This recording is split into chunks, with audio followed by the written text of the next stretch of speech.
टिंबची गोष्ट आहे. मराठीचा टिंब, अंगची जी मात्रा. उर्दूचा टिंब आणि हिंदीचा टिंब. हां, तर आता मराठीमध्ये जसं एक मराठी व्यक्ती जर म्हणेल कि जैसे तुम्ही म्हणाल कि मैं सुषमा ओझा, अगर आप ऐसे बोलेंगे तो लगेगा कि आप हिंदी भाषी हैं. पर अगर आप ऐसे बोलेंगे मैं सुषमा ओझा, तो आपने वो बिंदू खा लिया, तो आप मराठी लग मराठी गए. लगेगी. असं असतं. त्याचप्रमाणे आता जगणं, आणि एखाद्याचा जगणं. जगणं आणि हे जग आणि जग या एका टिंबामध्ये मध्ये फरक पडला. तसंच उर्दूचं आहे. उर्दूमध्ये तो टिंब वर गेला की खाली गेला. मी उर्दू लिहिते, वाचते, मला येतं, मी शिकले. बरं. त्यामुळे तर त्यावर एक खूप सुंदर शेर आहे. कसं असतं की उर्दूमध्ये जर तुम्ही एक अक्षर आहे, त्याच्या वरती तुम्ही जर लिहिलं टिंब तर त्याचा उच्चार वेगळा आणि त्याच्या खाली लिहिलं तर वेगळं.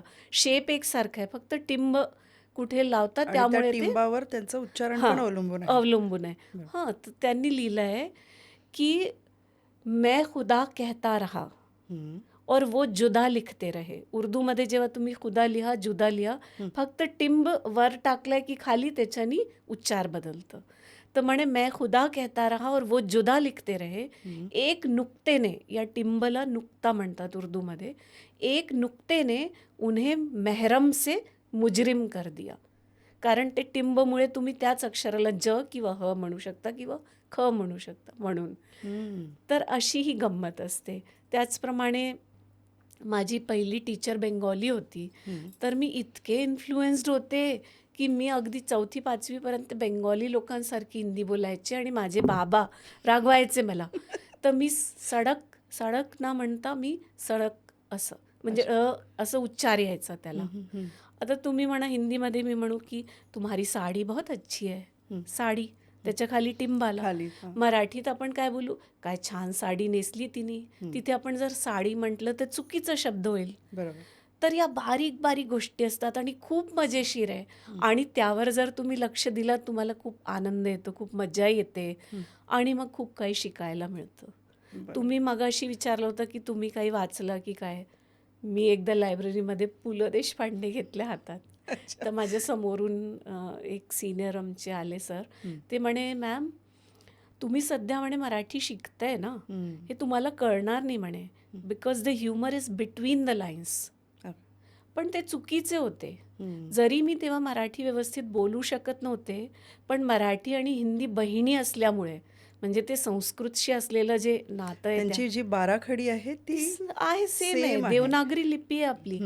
त्यामुळे मला ते ह्युमर बिटवीन द लाईन्स समजलं आणि मी मनसोक्त दिलखुलास हसले ते वाचून.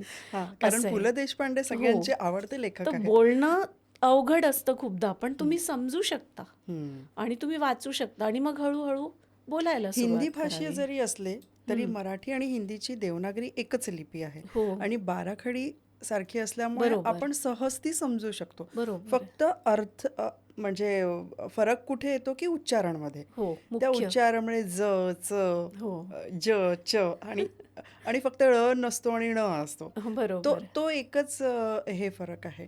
पण आपण कसं कनेक्ट करू शकतो लोकांना? याबद्दल एक तुम्हाला मजेशीर गोष्ट सांगते. मी वाचलं म्हणजे होतं त्यांची श्रीकांत ठाकरेजी जे म्युझिक डायरेक्टर होते. तर ते म्हणे की एकदा मोहम्मद रफी साहेब यांना मराठी गाणं गायला उभं केलं. आता मराठी गाणं गायचं तर मग त्यांना ज, झ, च जमेना. उच्चारण महत्वाचे. हां. तर म्हणे कसं सांगू यांना. तर म्हणे देखिए रफी साहब, जैसे आप बोलते ना जिंदगी, तो आप नीचे नुक्ते के साथ बोलते ना, वैसे ही हमारा नुक्ते के साथ है, समझ गए आप. तेव्हा कळलं त्यांना, अच्छा ऐसा आहे म्हणे. ठीक आहे. मग ते च, झ बरोबर जमलं त्यांना.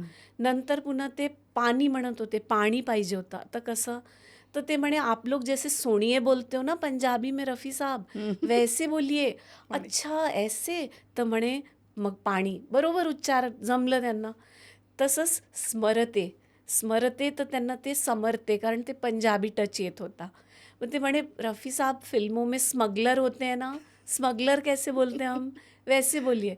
अशा प्रकारे तुम्ही बघा, तर त्या व्यक्तीला मराठीचे उच्चार सांगायचे, उदाहरण कुठून देत आहेत ते संदर्भ पंजाबी द्यावा आणि लागतो. तर बरोबर संदर्भ. संदर्भ त्यांनी दिला हम्म. तर त्यांना बरोबर लक्षात आलं चटकन आणि मग ते बोलले आणि गायले छान.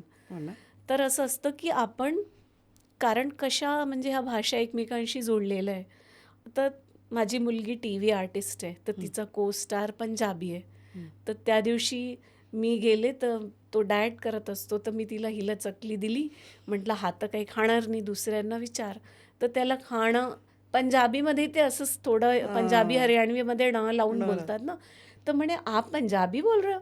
म्हटलं नहीं मराठी बोल रही हूँ. पण म्हटलं उसमें कुछ शब्द ऐसे होते हैं कि कुछ अक्षर हैं कि आपको लग रहा होगा ऐसा, पर मैं मराठी बोल रही हूँ. तर आपल्या सगळ्या या बहिणी आहे म्हणजे आपली आई मावशी बरोबर.